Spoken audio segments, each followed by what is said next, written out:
All right, what we got today is an example of the squeeze theorem on steroids. At least that's how I call it.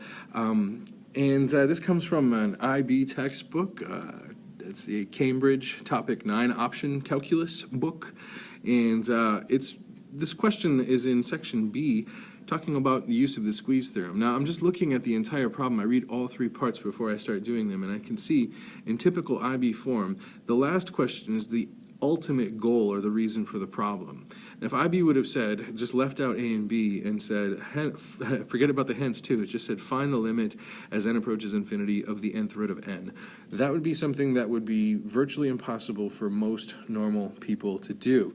It requires an element of creativity and grit, frankly, that can't be expected on a 2-hour exam. So, like I said, in typical IB fashion, what they're going to do is guide you to the stepping stones that will lead you to be able to make this conclusion. In other words, they ask you to show something to be true. They ask you to show something else to be true. It should be assumed then that these facts are somehow going to be applied to enabling me to answer this question down here.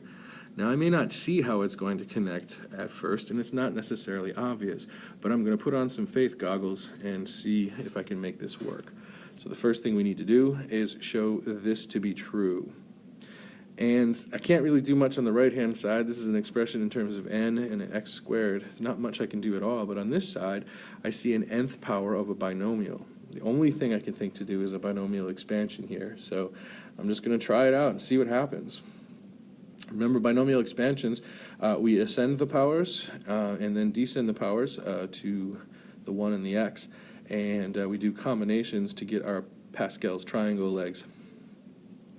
Anyway, as I expand all this stuff out and I start using the combinations that are indicated in the binomial expansion form, I made a couple of observations. Observation number 1, the thing that is less than 1 plus x to the n power exists within my binomial expansion.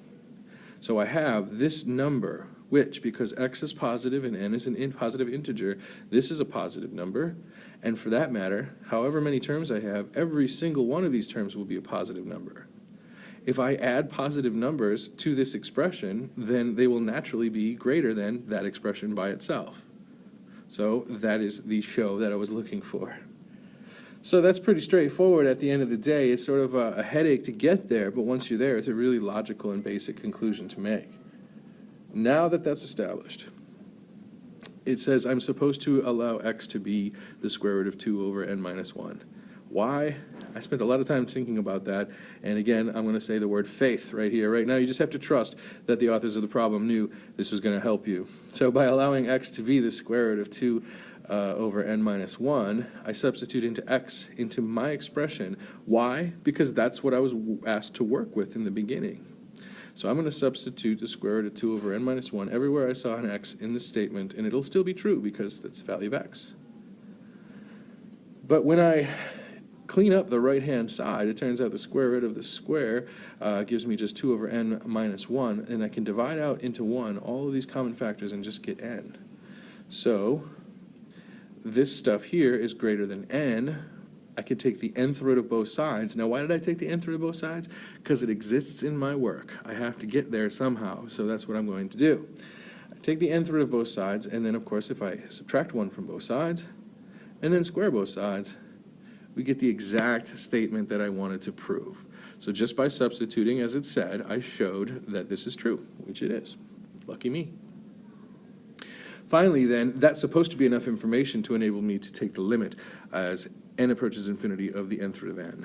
So here's where I'm going to start. I'm actually going to look at this.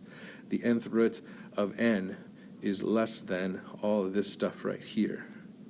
That'll be my upper bound. And since the upper bound approaches 1, and the lower bound I chose to be 1 because I just allowed n to equal 1, the 1th root of 1 is 1. That's the smallest possible value. And pause the screen if you want to see how my work is all worked out officially or formally.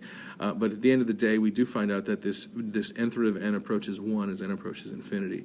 And any doubt is out there, I can take a look at the graph and see that this is the sequence for the nth root of n, and this is the sequence for whatever it was that I had. yeah, this stuff over here, the square root of 2 over n minus 1 minus 1. So, or plus 1. Anyway, thanks for watching. Have a good day.